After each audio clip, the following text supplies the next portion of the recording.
Hello students, good morning. Welcome to SST class. I am Amit Kaushik, your SST teacher. And today we are reading about the chapter number 1 in geography, the resource and development. And today our topic the alluvial soil. हम soil का classification पढ़ रहे हैं, soil का वर्गीकरण. उसमें सबसे पहले नंबर पर आता है सबसे जो मेन soil है वो हमारी alluvial soil. सबसे पहले नंबर पर क्यों आती है? इसका भी मेन रीजन है कि ये बहुत ही बड़े एरिया में पाई जाती है. इंडिया के इतने उस बड़े क्षेत्र में जहाँ पर एलुवियल सोइल पाई जाती है वो बहुत बड़ा एरिया है, काफ़ी एरिया कवर करता है. और ये बहुत ही फर्टाइल सोइल है और सारी फर्टाइल सोइल एलुवियल होती है. तो इसके बारे में हम डिटेल में पढ़ेंगे. स्टार्ट करते हैं एलुवियल सोइल.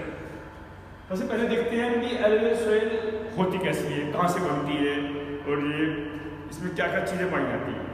तो बनने का आधार देखते हैं. एलुवियल सोइल को जो हम उसको अगर हिंदी में देखते हैं उसका नाम होता है जलोढ़ मिट्टी. जल ओढ़ से मतलब है कि जल के ओढ़ यानी कि उसके जो अवशेष है, कचरा है, उसके द्वारा लाई गई मिट्टी. तो ये एलुवियल सोइल, इसमें एलुवियम पाया जाता है जो कभी फर्टाइल होता है. ये जो हिमालय से आने वाली जो नदियाँ हैं, 3 मेन रिवर सिस्टम इंडिया में पाए जाते हैं जो हिमालयन रिवर्स के हैं. First the Indus river, second the Ganga river and third the Brahmaputra river. तो 3 हमारी हिमालयन रिवर्स हैं जो इसको लेकर आती है ऊपर से. अब ये मैप में अगर हम देखें तो ये हमारा हिमालयन रीजन है, हिमालयन एरिया जो ये पाया जाता है. और यहाँ से ये एरिया समझिए इंडस रिवर है. इंडस रिवर सिस्टम से जो आती है यहाँ पर द गंगा रिवर सिस्टम है और ये द ब्रह्मपुत्र रिवर सिस्टम है. तो Ganga river system, Indus, Brahmaputra river system, जो ये नदियाँ हिमालयन रीजन से, हिमालयन स्लोप से आती हैं तो बहुत ही ढलान स्लोप के होता है. उसकी वजह से इनकी जो स्पीड होती है काफ़ी तेज होती है. इतनी तेज स्पीड से आने की वजह से ये काफ़ी कुछ इरोजन भी करती है, कटाव करती है. जो ऊपर से तलछट वगैरह मिट्टियों का अवशेषों का कटाव करके लाती है और उसको बाद में नीचे जाके जमा करती रहती है. तो ये जो ऊपर से बाहर से कटा करके लाई गई मिट्टी होती है वो अभी उपजाऊ मिट्टी होती है, कहीं फर्टाइल होती है, उसी को हम कहते हैं एलुवियल सोइल. तो ये एलुवियल सोइल हिमालय द्वारा लाई गई नदियों से होती है. और दूसरा इसका जो रीजन है जो जहाँ से बनती है वो है हमारा डेल्टास. दूसरा शेड्यूल आते हैं डेल्टास, हिमालय के रिवर सिस्टम और डेल्टास. डेल्टास में क्यों पाई जाती है? क्योंकि रिवर की भी एक ह्यूमन बीन की तरह ही 3 कैटेगरी बनाई गई है अपने. जैसे ह्यूमन बीन है एक child age, youth age and old age. वही सेम हमने रिवर्स की भी बनाई गई है, child age, youth age and old as.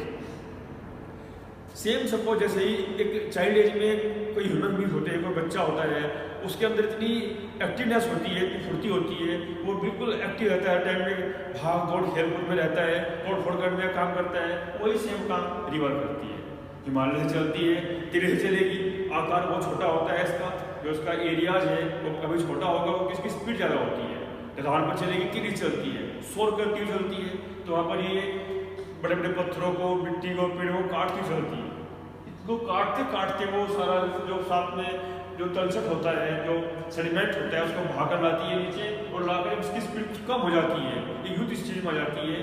Youth as में आकर इंसान एनर्जी तो होती है लेकिन स्पीड बच्चों वाली नहीं रह पाती. तो मैदानी एरिया में जाती है यहाँ से रिवर. ये हमारे मैदानी एरिया है नॉर्थर्न प्लेन्स. इस नॉर्थर्न प्लेन्स में आकर यहाँ पर ये इसके चारों ओर इसका मिट्टी का जो डिपोजिशन है, जमाव है, वो करना शुरू कर देती है. तो उसमें जो मेन एरियाज जो है, जो एलुवियल सोइल जहाँ पाई जाती है वो है नॉर्थर्न प्लेन. ये पर आकर सभी रिवर्स अपनी साथ लाए गए उस अवशेष को, उस मिट्टियों को, उस सोइल्स को यहाँ पर लाकर जमा कर देती है. और जमा करने के साथ ये बनी ये मिट्टियाँ पाई जाती हैं. दूसरी जो जगह है इसकी वो होती है डेल्टास में. डेल्टास में कौन से वाले डेल्टास कैसे पड़ते हैं? लगभग हमारे जो ईस्टर्न कोस्टल प्लेन है वहाँ पर डेल्टा बनते हैं, वेस्टर्न पर डेल्टा नहीं बनते. क्यों नहीं बनते हुए बताऊंगा मैं क्यों नहीं बनते. यहाँ पर ये एरिया में हम काफ़ी नदियाँ निकलती हैं. गंगा रिवर आपकी इधर से आ रही है, यहाँ पे और गोदावरी, महानदी, कावेरी, कृष्णा और बहुत सी नदियाँ जितनी जो आती हैं सब ईस्टर्न साइड में या फिर सी में आकर मर्ज हो जाती है, मिल जाती हैं और वो अपने साथ में डेल्टा बनाती है.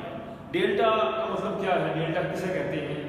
डेल्टा एक वो ज्योग्राफिकल फिगर है, वो आकृति है जहाँ पर रिवर आती है और अपनी बहुत ही अपनी स्पीड इतनी कम हो जाती है इसके पास में कि वो अधिक वजन उठाने के लायक नहीं रह पाती। वही सेम जैसे ह्यूमन बींग्स के पास में ओल्ड एज होती है। अब ओल्ड एज में एक मानव इंसान बहुत धीरे धीरे चलता है, अधिक वजन नहीं ले सकता, वो आराम से चल कर कहीं बैठ जाता है। वही कंडीशन रिवर की होती है और समुद्र के पास में आते आते ओल्ड एज पहुंच जाती है। उसकी स्पीड इतनी कम हो जाती है कि वो धीरे धीरे चलती है, बल्कि चलती हुई दिखाई भी नहीं दे पाती। हम सिर्फ इमेजिन कर सकते हैं कि हाँ रिवर फ्लो कर रही है, लेकिन वो हमें महसूस नहीं होगी, दिखाई नहीं देगी चलते हुए।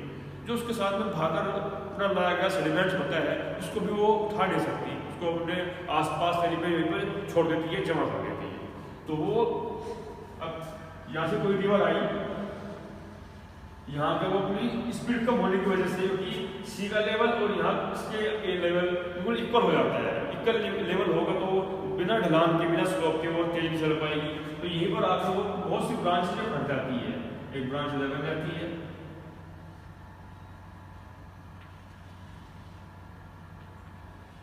इस तरह ब्रांच में फट जाती है। जो बीच में जो लैंड मास बना होता है, जो जमीन का वो हिस्सा बह जाता है, यहाँ पर रिवर की ब्रांच नहीं पहुंचती, इस लैंड मास ने अपनी साथ लाई हुई सोइल को जमा कर देती है, यहाँ पर छोड़ देती है, और इसी लैंड मास को डेल्टा बोलते हैं।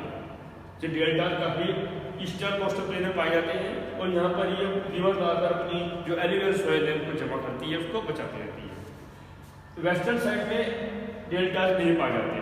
क्यों नहीं पाए जाते? क्योंकि यहाँ पर जो वेस्टर्न घाट है, जो पहाड़ियाँ हैं, इधर की वेस्टर्न घाट में ईस्टर्न घाट में पहाड़ियाँ हैं, वो बहुत दूर हैं और वो कटी फटी अवस्था में है, वो बिल्कुल सीक्वेंस में नहीं है। यहाँ पे थोड़ी पहाड़ियाँ हो गई, छोटी भी ऐसे हो गई, भी ऐसे हो गई, दूर है वो, और वहाँ से बीच में बहुत सारा रास्ता बना हुआ है रिवर को निकलने का, क्योंकि वो बाद में बनी है रिवर से। इधर की जो वेस्टर्न घाट है वो बहुत ही पास है और बिल्कुल एक साथ है। वो सभी पहाड़ियाँ साथ मिली हुई हैं और एक सीरीज में बनी हुई हैं। उनको क्रॉस करना रिवर के रास्ता नहीं है, और इधर से कोई रिवर जाता नहीं, क्योंकि जो हमारा साउथर्न जो प्लेट्यू है उसका जो स्लोप है वो थोड़ा ईस्टवार्ड है। इधर से ऊंचाई इधर है, सभी रिवर यहाँ से निकलती हैं और इधर जाकर बे ऑफ बंगाल में गिरती है। तो यहाँ से छोटी छोटी रिवर्स इधर आती हैं तो वो सोयल जमा नहीं कर पाती, क्योंकि ये जो प्लेन्स है बहुत छोटा है, इसका जो एरिया है काफी कम है। सिर्फ दो रिवर्स है इधर से, नर्मदा और तापी, वो यहाँ पर आकर मिलती हैं और वो अरेबियन सी में जाकर गिर जाती है, लेकिन वो भी डेल्टा नहीं बनाती, क्योंकि वेस्टर्न घाट की वजह से वो वहाँ पर एस्चुरी बनाती है। एस्चुरी क्या होता है? एस्चुरी एक वो आकृति है जिसमें रिवर आकर ऊपर से सीधी गिर जाती है, वो फैल कर नहीं जाती लेकिन ऊपर से नीचे गिरती है। यहाँ पर एक माउंटेन्स की सीरीज है, वेस्टर्न घाट है, और उनको काट कर ऊपर से आएगी तो वो ऊंचे से नीचे गिरती है, तो नीचे गिरने की वजह से वो डेल्टा नहीं बनाती बल्कि सीधे एस्चुरी बनाती है। तो ये दो रिवर है यहाँ पर, नर्मदा तापी, बाकी सब रिवर इधर आती हैं। तो हमने एक चीज देख ली कि जो एरिया है एलिवेल सोइल का वो नॉर्थर्न प्लेन और ईस्टर्न डेल्टास, यहाँ इसी एरिया में जो एलिवेल सोइल है वो पाई जाती है इंडिया में, नॉर्थ प्लेन और ईस्ट। अब सेकंड नंबर देखते हैं उसका कि इसमें कुछ जो प्लेन्स के जो रीजन्स हैं उनके नाम दिए गए हैं, जैसे द्वार, चोस एंड तराई। ये क्या है? द्वार से मतलब होता है कि जो ये वेस्टर्न साइड में एक असम में जो इसको बोलते हैं पिडमोंट। पिडमोंट एक वर्ड है,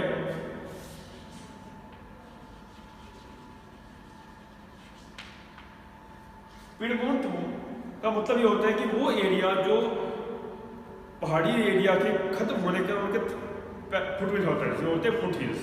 जैसे फुट हिल्स मान लीजिए कोई माउंटेन है, कोई इसका फुट हिल है, तो ये जो एरिया होगा यहाँ पर उसको बोलते हैं पिडमोंट एरिया।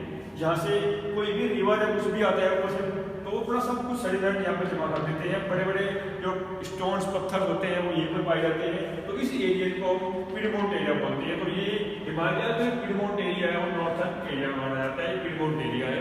तो उसमें असम में पिडमोंट एरिया को हम द्वार बोलते हैं, द्वास। यूपी में हम उसको तराई बोलते हैं, और इधर पंजाब में हम उसको चोस बोलते हैं। ये वो एरियाज है जो नॉर्थर्न प्लेन के एरिया जहाँ पर नदियाँ अपना ऊपर से बहाकर ला के जो सेडिमेंट से जमा कर देती है, वो एक एलुवियल सॉइल जमा करती है, उस एरिया को इन नामों से जाना जाता है। इसके बाद नेक्स्ट देखते हैं 2 कैटेगरी और आती है, बांगर और खादा। ये हमने एज के अकॉर्डिंग एलुवियल सॉइल को 2 पार्ट्स में बांटा है। वो एज में लिखा गया है कि जो एक ओल्ड एज सॉइल है उसको हम बोलते हैं बांगर, जो न्यू एज है वो बोलते हैं खादा। अभी कोई सपोज कीजिए कोई रिवर है,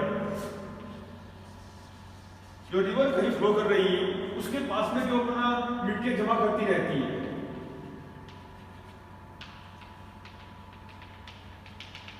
ये जो एरिया है उसके आसपास, जो उसके बेसिन के आसपास चलता है, रिवर बेसिन बोलते हैं। बेसिन में उसके पास का जो एरिया होता है वहाँ पर काफ़ी फर्टाइल जो सॉइल जमा कर देती है, और वो नई मिट्टी होती है जिनको नदी ने अभी कुछ ही साल तक पहले लाकर जमा किया हुआ है, उसको बोलते हैं खादा। ये वो एरिया है खादा। और वो सॉइल जो पुरानी है, जो कभी पहले जमा की हुई है, जो रिवर्स के इस बेसिन से दूर है,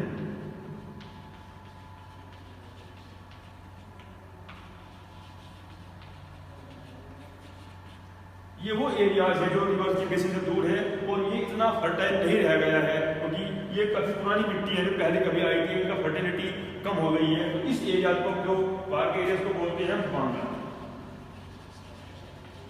तो ये 2 कैटेगरी अपने एलुवियल सॉइल की हैं जो कि एज के अकॉर्डिंग है। पुरानी मिट्टी को बोलते हैं बांगर, और जो नई मिट्टी है उसको बोलते हैं खादर, जो कि कभी फर्टाइल खादर होती है, बांगर कम फर्टाइल होती है।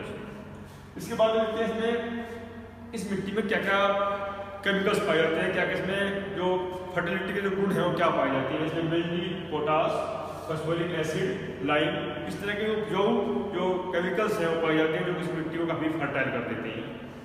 और इसमें जो कुछ तरह के जो मेन क्रॉप्स हैं जो उगाने में मिट्टी काफ़ी हेल्पफुल होती है, उसमें आपका शुगर केन, गन्ना, पैडी चावल को बोलते हैं, धान वगैरह जो होती है उसके लिए बोला जाता है पैडी। उसके लिए जो मिट्टी होती है ये वीट, गेहूँ में, और सीरियल्स और पल्सेस, काफ़ी तरह के मोटे अनाज और हर तरह की दालें जो होती हैं वो सब इस मिट्टी में काफ़ी अच्छे से ग्रो होती हैं और काफ़ी अच्छी मानी जाती है इसके लिए। तो ये एलुवियल सॉइल के बारे में काफ़ी देखा कि क्या क्या कहाँ से बनती है, कैसे आती है। जो इस एरिया में नॉर्थर्न प्लेन में और ईस्टर्न जो कोस्टल प्लेन है मेनली यहाँ पर पाई जाती है। ये सबसे अधिक उपजाऊ, सबसे अधिक फर्टाइल सॉइल है जो एलुवियल सॉइल है। तो आज के लिए हमारा इतना ही, बाकी हम नेक्स्ट वीडियो में देखेंगे ब्लैक सॉइल के बारे में। Thank you.